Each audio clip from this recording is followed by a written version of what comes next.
title here. আব্বা ছিপ ফেলতে যাবো। 12টার টাইমে যেও না বেটা এখন। না আমি যাবো ওই ছিপ ফেলতে। যাও সকালে করে চলে আসবেন মাছ না পেলেও। ছিপ পুকুরে মাছ লাগবে বোঝাই।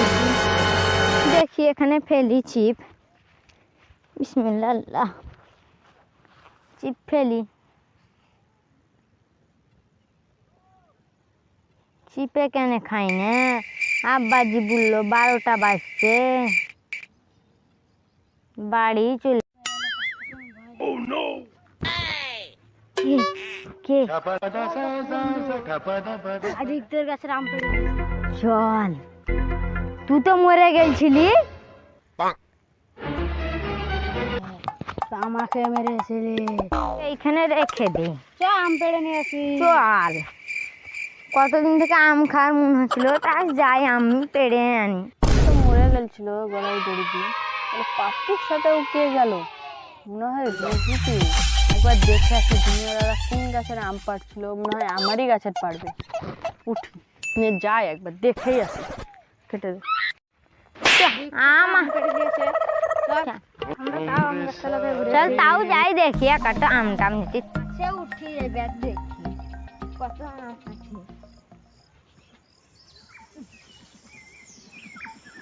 আম নাই রোহিত ভাই।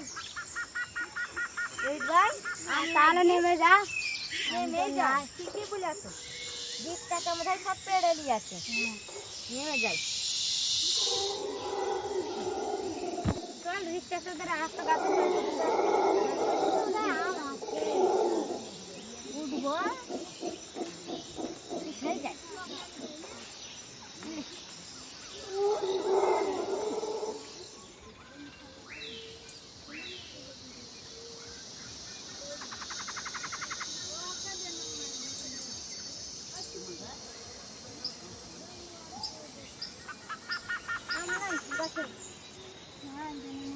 নেমে যাচ্ছি।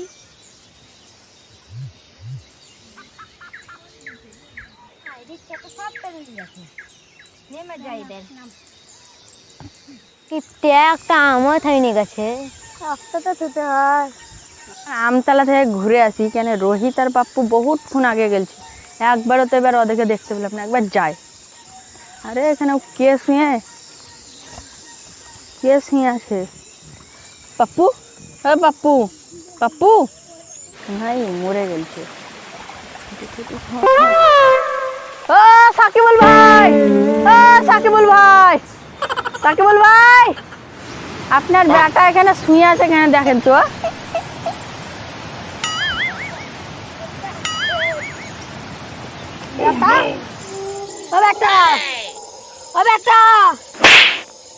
ভাই এখন ডাক ডাক্তার ডাক ডাক্তার ডাক।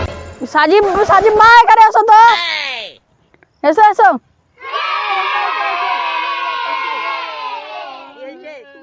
ডাক্তার ছিল তা কি হয়েছে?